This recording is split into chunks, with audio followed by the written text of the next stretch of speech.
అలానే మరొక మహిళా అధికారి వ్యోమికా సింగ్ కూడా ఐఏఎఫ్ బ్యాడ్జ్కు క్వాలిఫై అయిన వ్యోమికా సింగ్ సర్వీస్ నెంబర్ 28261, అలానే బ్రాంచ్ నెంబర్ వచ్చేసి FP. వ్యోమికాకి స్కూల్ డేస్ నుంచే తాను ఎయిర్ ఫోర్స్పై చాలా ఇష్టం ఉండేదట. ఎప్పటికైనా సరే తను ఆ జాబ్ చేయాలి అని చెప్పి కోరుకునేదట్లా. అంటే అసలు ఆమె పేరుకు కూడా అదే మీనింగ్. అంటే సోషల్ మీడియాలో తెలుస్తుంది ఆకాశపుత్రిక అనే.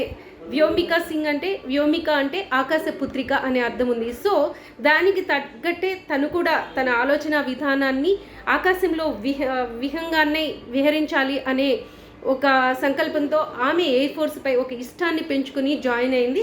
అలానే ఆమె ఇండియన్ ఫోర్స్లో జాయిన్ అయ్యి హెలికాప్టర్ పైలట్గా రాణించి డిసెంబర్ 18, 2019 ఫ్లయింగ్ బ్రాంచ్లో పర్మనెంట్ కమిషన్కి అర్హత సాధించారు.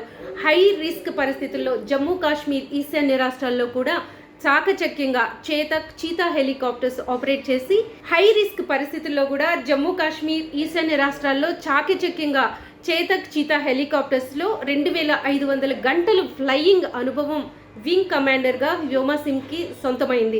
అలానే ఇండియన్ ఎయిర్ ఫోర్స్ చేసిన చాలా రెస్క్యూ మిషన్స్లో కూడా వ్యోమికా సింగ్ కీలక పాత్ర పోషించారు. నవంబర్ 2020లో అరుణాచల్ ప్రదేశ్లో ఇండియన్ ఎయిర్ ఫోర్స్ జరిపిన మేజర్ మిషన్స్ను వ్యోమికా సింగ్ లీడ్ చేసినట్లు తెలుస్తుంది.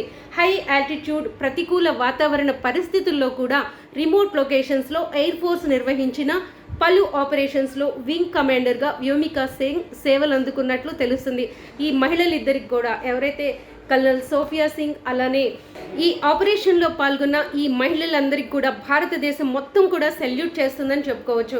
ఎందుకంటే మహిళల ప్రతీకార చర్య ఆపరేషన్ సింధూర్ పేరుతో నిర్వహించిన ఈ ఏదైతే ఆపరేషన్ ఉందో ఇందులో 2 మహిళలు లీడ్ చేయటం అనేది నిజంగా చాలా అప్రిషియేట్ చేయాల్సింది. ప్రతి భారతదేశ పౌరురాలు ఎవరైనా సరే వీళ్ళకి సెల్యూట్ చేసి తీరాల్సిందే.